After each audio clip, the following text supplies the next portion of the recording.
Welcome to episode 39 of Andromeda. This is probably the most eventful turn in quite some time, and at least when it comes to military movements. The battles come next turn. Urmor is still moving his enormous death ball, that's pretty much everything he owns, in the direction of everything that Helheim holds dear. There's at least a decent little amount of PD here, so we might as well see what Urmor's death ball does to it.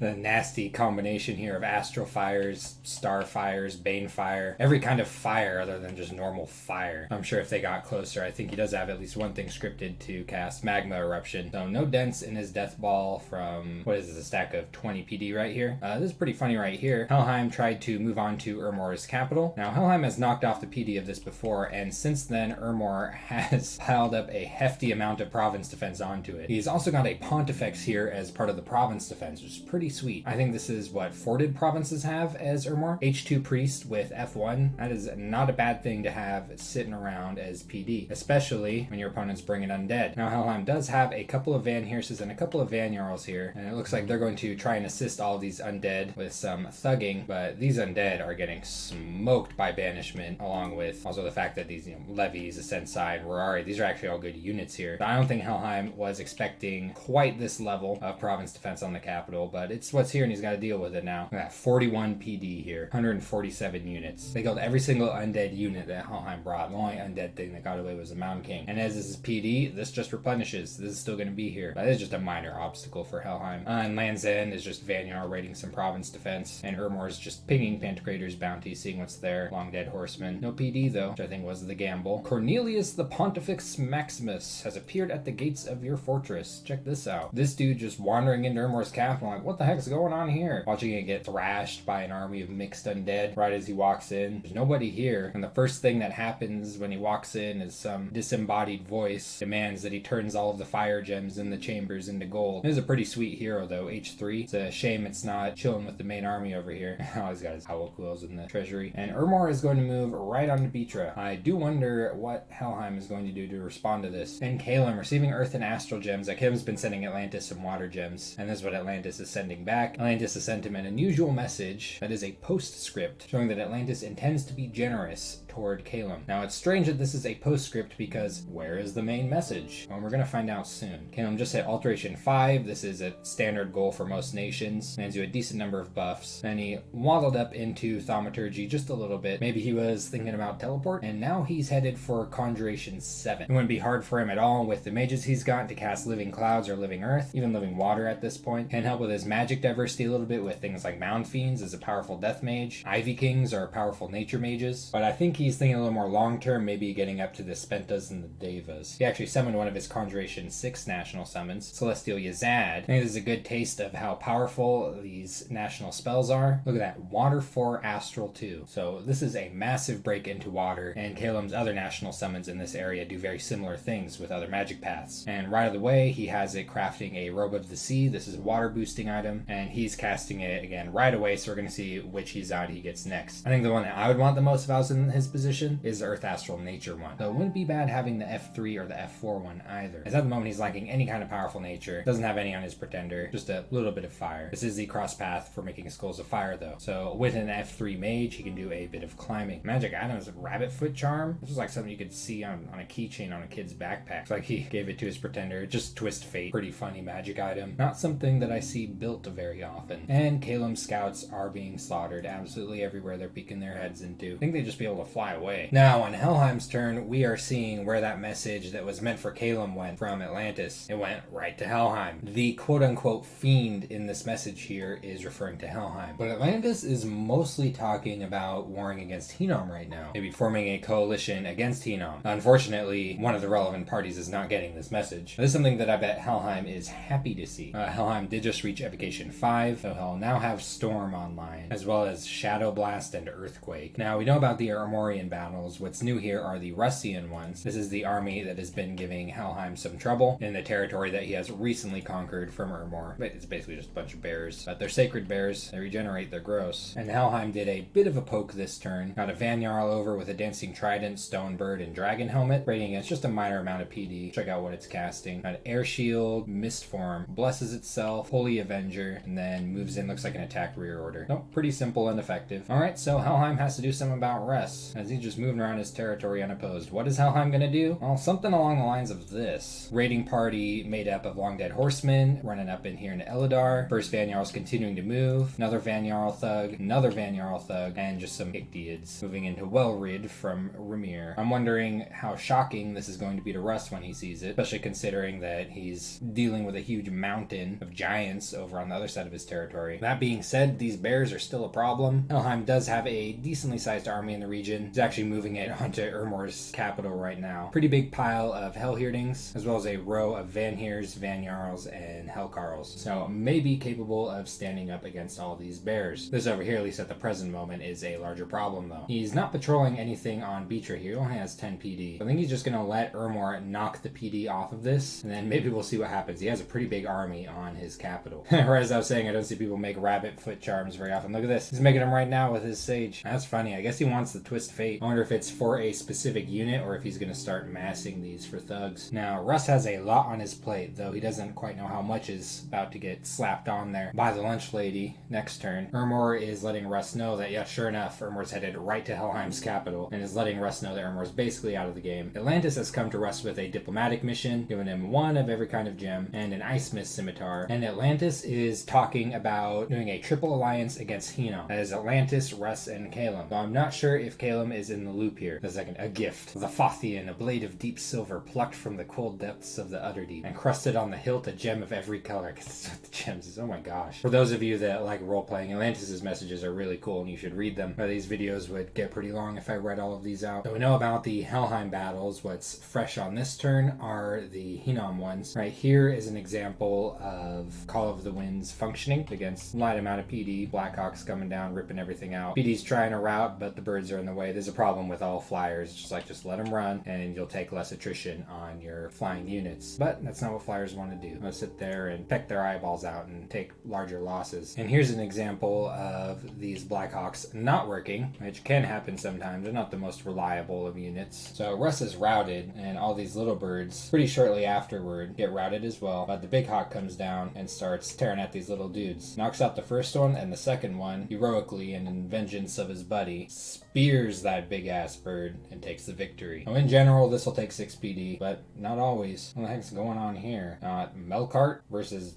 dog. Yeah, that pupper is out of here. Chase a wolf into the woods and call it a battle. Okay. This Animus is still running around out here. Russ could have stealthed this. Not sure why he didn't. See what it does. Has enlarge on itself. Wooden warriors. Personal regeneration. Resist poison. Ugh. It's shooting webs at people. That's kind of gross. And it's asleep. Okay. Well, no more Animist for Russ. Yeah, you can see how these bears can get out of hand pretty quick, especially with Mother Okup getting way too many nature gems. He's doing his own Call of the Winds casting a return, but here's the interesting thing going on this turn. He's taking his main army here, and he's finally pushing it against Hinnom's army. So we're going to see a very large battle next turn. And I checked, Hinnom's not moving this. He's actually moving more things to it. Also, Helheim is going to run a bunch of his undead stuff into this territory right here, so that could end up being a little bit rough. And this raiding army is moving deeper, which I think is not really bothering Helheim all that much. Would probably bother him more if his stuff was pushed off of Pantocrator's bounty right here, or maybe if this raiding army went on top of Ermor. Though Helheim is moving a large amount of stuff there, so yeah, actually Helheim I don't think would mind that at all. No, I think Russ is about to face his greatest trial yet. Whether or not he's going to come out on top of this battle here, I think is going to be very relevant in how well he does against the Helheimian invasion. And Hinnom's on quite a bit of necromancer stuff, calling up mound kings, tons of skeletons. There's a lot of messages this turn, but there's actually not that much happening. Just blood hunting messages, some rituals. He didn't find any magic sites with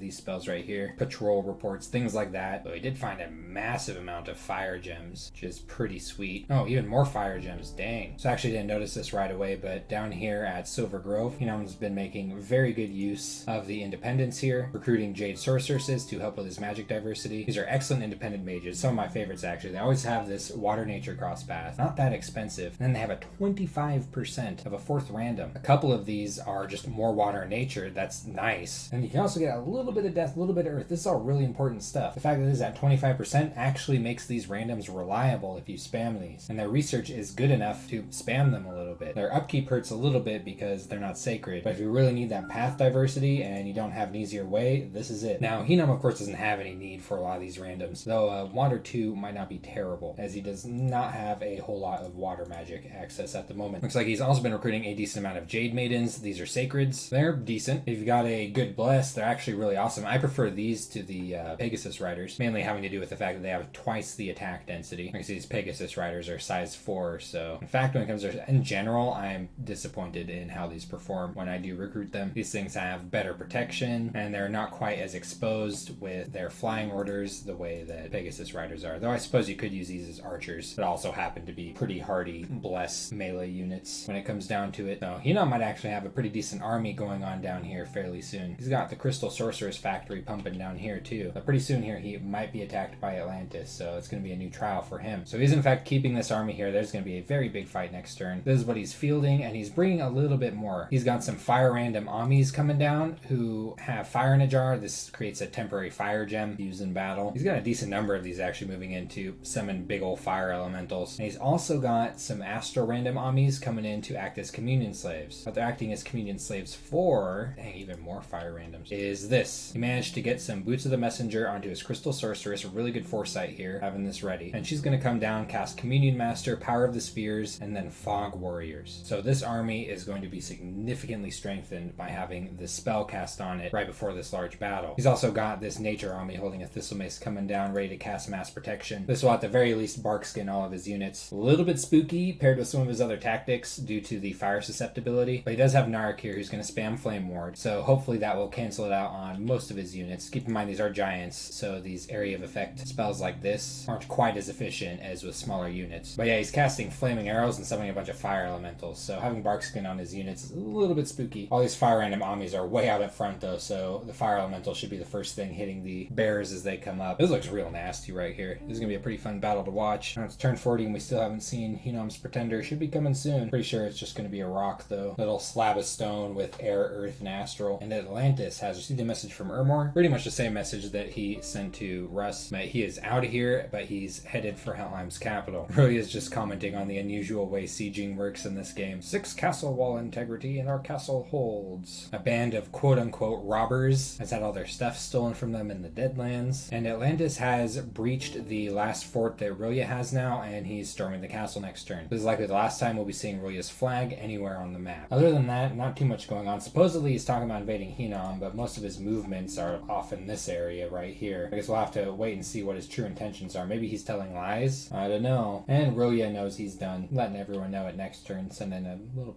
few pieces of gold out to people. He's keeping a hold of his woman though. That's been turn 40 of Andromeda. Big battle coming up next turn. Urmor is getting awfully close to Helheim's capital, and Helheim is conducting a pretty large invasion into Russ. So I'm expecting the next episode to be pretty juicy, and I will see you there.